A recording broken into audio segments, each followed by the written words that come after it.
Hello, I'm existential psychologist Jason Diaz. This bit is called One Day of Liberty.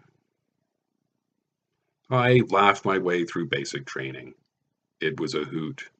Watching small people try to intimidate us with small presences, with canned insults and one-liners and stories so old they could only be apocryphal. A time of hilarity despite all the stress. And I've learned since then that apocryphal is really Latin for bullshit. Particularly amusing was a talk given by a training instructor about acne, which he thought was the correct term for the skin blemishes associated with adolescence. He even spelled it out for us and said, like the company that Coyote gets his anvils from. It's so easy to intimidate the average person into conformity that even this high school washout could master the movements. Given the setting and the institutional support, in fact, it's hard to imagine someone who could not have managed it. I was a clear exception. There might be something about autism that makes us a little less conformist. I'd never heard of autism, but this is what happened. Um, Nobody else at the time was much laughing. They all took the abuse much too seriously. For example, a bunkmate fell from the top bunk and hurt his arm in a clear, transparent attempt to get sent home. He got sent to the psychiatric hospital instead. Some people found faith, a few tried to run, most just found enough metal and came through relatively unscathed. Me, I laughed and carried on. But that's not what I'm here to talk to you about. I'm here to tell you about one day of liberty. This is a free day you get toward the end of basic training.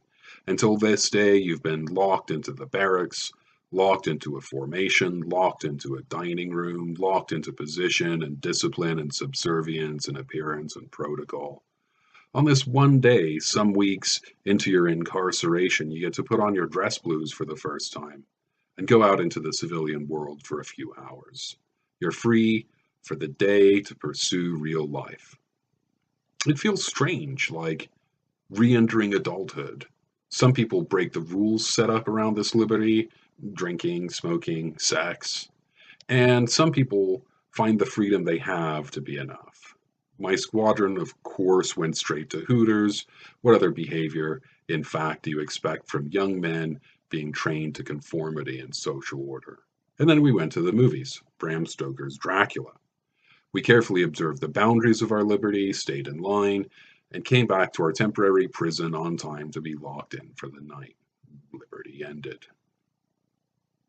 For the next 4 years, even if we were in the larger world, we were not at liberty.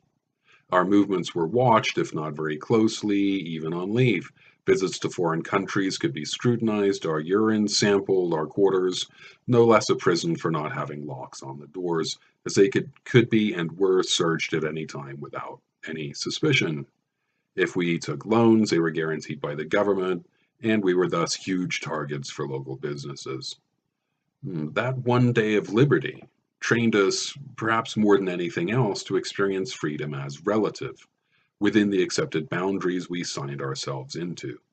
We gave up certain rights others consider fundamental, and we did it at least aware that freedom was a larger goal, freedom for civilians. We were happy to do it, didn't even understand at the time what it meant to waive our Fourth Amendment privileges. But for the 4 years I served, for all the years that better and braver people than me have served, they sacrificed many essential freedoms on behalf of other people. These days, I've been out of the service much longer than I care to think about, and now I see that we're still only relatively free. Even those who never served in the armed forces, your day of liberty occurs within boundaries, too. You can only take what you can pay for. You have to be considerate of others. You must die one day. And the people on the outside have mastered the language and behavior of inducing conformity just as well as that ragged old technical sergeant who didn't know how to say acne. You are intimidated and coerced every day into thinking you need a luxury car or fat-laden food or coal and oil power, the latest phone, the latest tablet.